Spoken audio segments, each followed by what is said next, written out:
Let's start first because last night's game, Eagles, Seahawks, one of the guaranteed wins I had of the Eagles. By the way, guys, if you want to be a jinx, if you want to make money, pick whatever I pick against it. Golly jeepers, aren't the Browns good, EJ Christian? Really? Yeah. No, but seriously, Eagles lose 20-17 last night. And let's start here. Because we did this last week. And we said, well, the schedules are easy. You play Seattle, Giants twice, Arizona should be fine.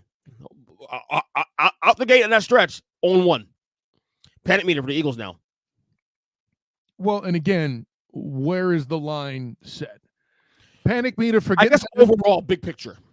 Let me break it down. There are levels to this, tiers, absolutely, if you will. I know how fond you are of tiers, EJ Christian. You suck at rankings, but tiers makes it nice. That's so bad. FSU. I get it. I mean, listen, there's a joke in there, but I don't want to offend anybody in your household. The punchline's this, buddy.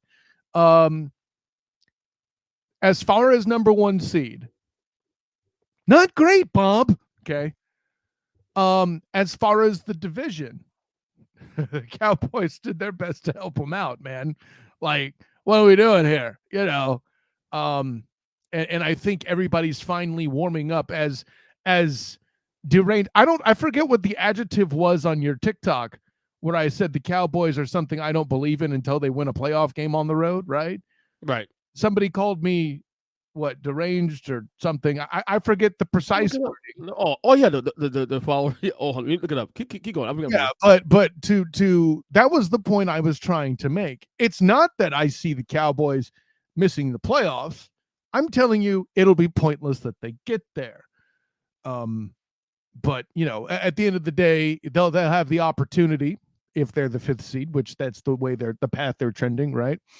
That they'll supplant whatever NFC South team is there, probably with a losing record, or Baker Mayfield. I believe I picked the Bucks to get there on a 9 wins, which means they'll have a winning schedule. I mean, whatever.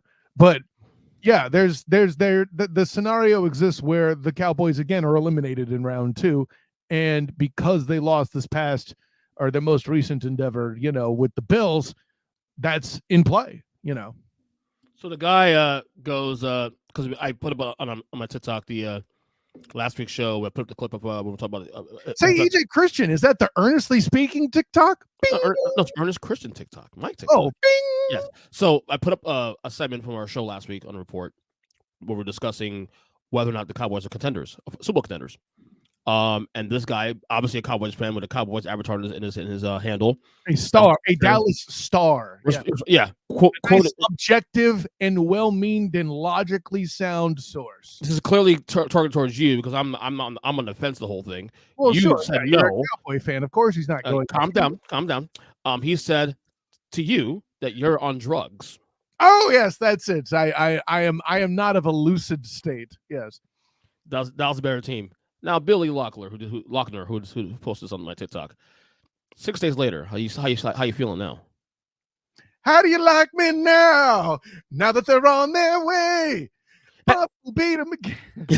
And here's the thing though about the Cowboys though too, like if I did tiers in the NFL in general, forget the NFC, just in general, and we'll know more of this Sunday because obviously the 2 number 1 seeds, Baltimore and San Francisco, will be playing this Monday Night Football. Great Monday night game for the record. It feels like tier 1, San Francisco, door closed. Tier 2, to Baltimore's, maybe Baltimore. So what you're trying to say, if instead of Nick's tiers on First Things First, if it was Kyle's tiers, it would be the Niners, like he does the Chiefs, and then everybody else. Right, Niners, then maybe the Ravens number 2, then like 3 is like the Chiefs and the Dolphins and all those teams. Ravens are definitely 2, I would think. I still want to see Baltimore compete with San Fran next week. I think if they lose in a close one, I feel better about their chances competing with. But anyway, the Eagles. I said last week that if they lose in these games, I move to 6. It's got to be at least a 3, 4, 5 big picture. Like, look, will they win the East? I think they win the rest of the year. I still think. I know it's weird me saying that, and you know, And like it's bad. Look, it's me bad saying that because I'm a jinx. I get that. They're playing the Giants twice. They're playing the Cardinals end of the year. They still win out the division. But we're not measuring the Eagles on NFC East championships. We're not measuring them making it to the conference championship game. This team was in the Super Bowl last year. And minutes winning the Super Bowl. Hold on. See, but that's a kiss of death. Like teams that lose the Super Bowl, like this is well documented, and everybody seems to only start talking about whoever it is in the postseason or in the run to the playoffs when they almost inevitably miss, right? Mm-hmm. It's one thing. It's hard to repeat, period. Just not winning even like the Chiefs did or your Patriots have done. Sorry, your Chiefs or your Patriots have done in the past. Figure it out. It's hard to. I need a whiteboard for all your goddamn fanhoods, right? Go Heat, bitch. Anyway. Right there. No, but that being said, yeah, I see what you did there. Like you need thread, right? The yarn or something. Unfortunately, the van isn't fitted right now. Currently, I wonder how you like you trying to walk through the van if you had all the threads and yarn set up would be like Hanford Zeta-Jones and freaking in what is that? Entrapment. Trying to get through all the stuff in the training session. By the way, top 10 female all time for me. I'm not here to argue, but listen, the punchline's this, my good friend. It's so the Eagles, such as they are still, very, very favorable to the East because I don't believe the Cowboys will hold serve. Now, the popular thing that's now starting to come on, the Cowboys are a bad road team. Okay, can we stop that for just a second? Here's the thing.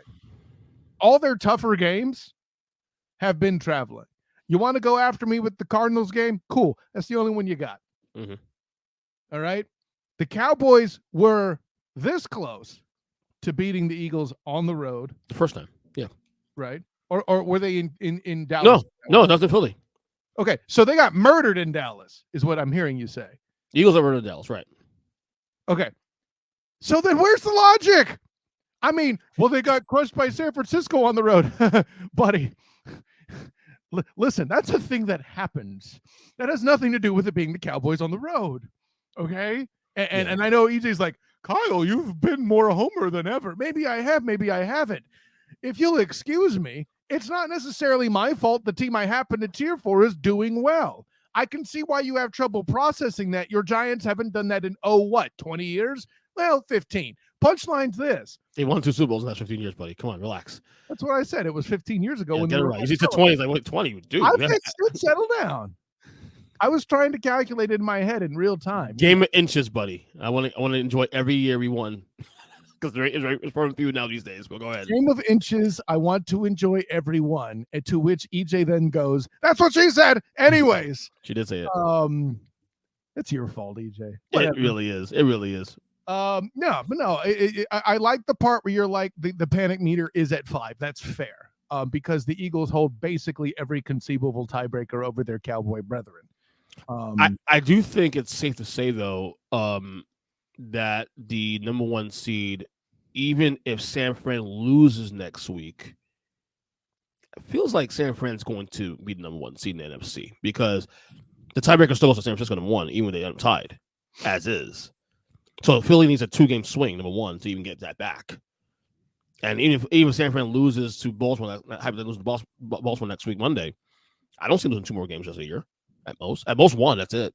2 is pushing it. Because I think week 17 the Rams. The Rams. No, week 18 is the Rams. 17 is game 17. Week 18 is the Rams. Yeah, I think they have the Commanders in that schedule too. Also, I think doesn't matter. It's a lowly team. Doesn't matter. It's not a team on level, so it doesn't even matter.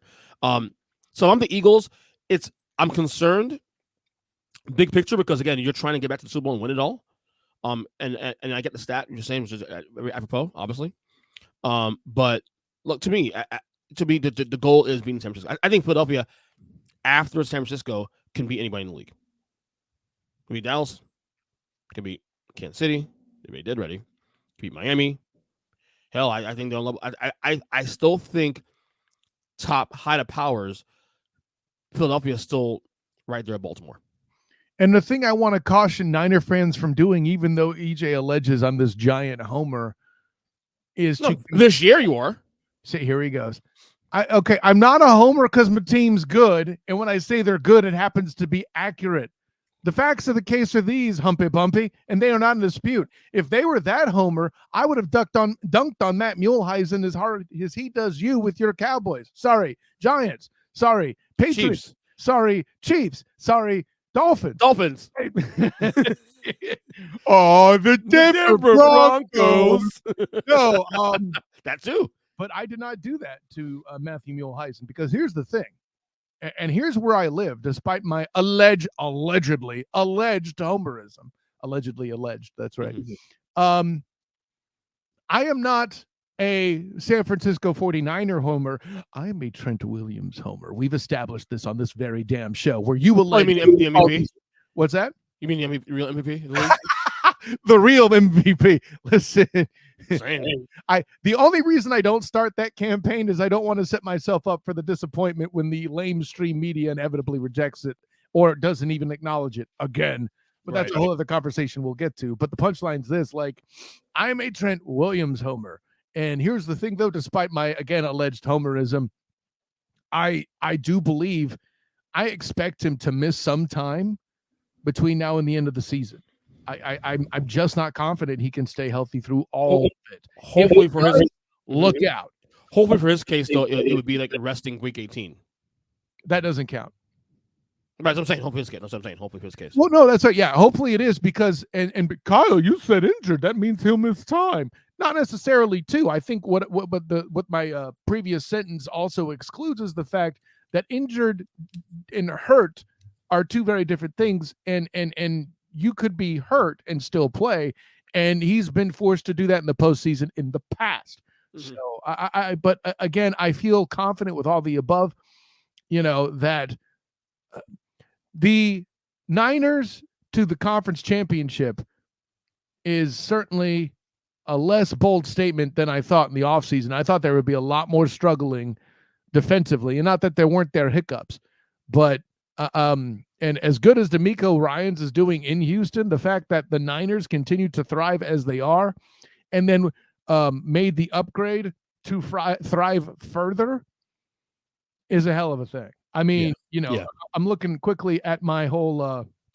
I predict the Niners getting back to conference championship Sunday, and I'm sure I'm not the only one, right? I had him there too, also. Yeah. So who's the bleeping homer now? All I says you're leading into this year. That's all I'm saying. You're leading more to the Niners homerism than you ever had in 10 years. You're doing better, and the analysis forces that. You're the one leading into your homerism. You're the one that picked the Niners to play the Cowboys and then picked the Cowboys to win to get to the Super Bowl. That was in August before we had information. But only a homer. That's my point. History tells you that would never happen, that the Cowboys would beat the Niners in the playoffs. We know the analysis before the year starts is always about, a feeling, and then, when you do, the season plays out, it becomes a fluid conversation. Your feelings. So here, listen, I might consider therapy, because if your football takes represent your feelings, reality is way different. Moving on. Well, here's a reality here in the AFC. The Buffalo Bills are alive again.